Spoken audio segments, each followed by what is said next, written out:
لمحہ لمحہ ہے مجھ پر دی کی عطا،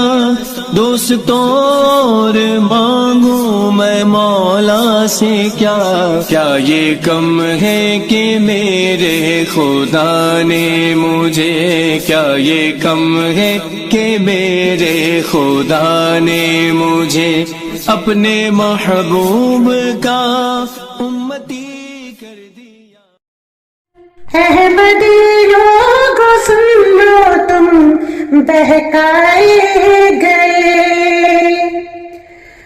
احمدی لوگو سنو تم بہکائے گئے، ہمارے اپنے تھے تم پر پھنسائے گئے، مدتوں سے کوڑے میں دھسائے گئے۔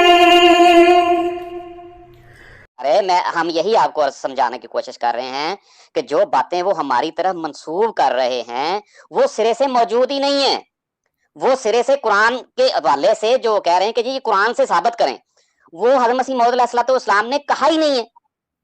تو پھر ہم کس طرح وہ بات کو ایکسیپٹ کریں کہ جی ہاں وہ جس طرح وہ کہہ رہا ہے اس کے پیچھے چل پڑے ہم؟ یہ ممکن ہے؟ میرے بھائی پہلی بات تو یہ ہے کہ احادیث میں ہمیں یہ بات کوئی ایسی نہیں ملتی کہ جس میں حضور صلی اللہ علیہ وآلہ وسلم نے حضرت عیسیٰ علیہ السلام کی کشمیر میں قبر کا ذکر کیا ہو، ٹھیک ہے۔ اب ہم اس میں یہ ہم زیادہ سے زیادہ یہ کہہ سکتے ہیں کہ کوئی حدیث اس طرح کی نہیں ملتی کہ کشمیر کا معین لفظ وہاں پہ موجود ہو، ٹھیک ہے۔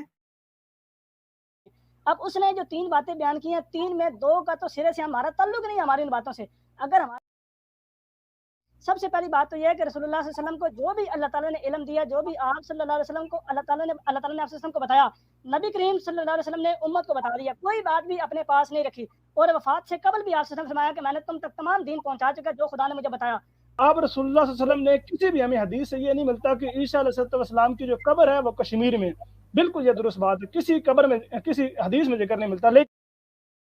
اس میں انہوں نے ایک فرضی والد بھی لے کے آئے، جو بھی لے کے آئے، اگر 100% بھی یہ بات غلط ثابت ہو جائے کہ یوزا صف عیسیٰ علیہ السلام نہیں ہے اور یہ حضرت عیسیٰ کی قبر نہیں ہے، تو بھی حضرت عیسیٰ علیہ السلام کی وفات ثابت ہوتی ہے، اور حضرت مسیح موعود علیہ السلام کا وہ الہام جس میں اللہ نے ان کو بتایا کہ حضرت عیسیٰ وفات پا چکے ہیں وہ سچا ثابت ہوتا ہے، اور اس سے حضرت مسیح موعود علیہ السلام کے دعوے کو کوئی فرق پڑتا نہیں۔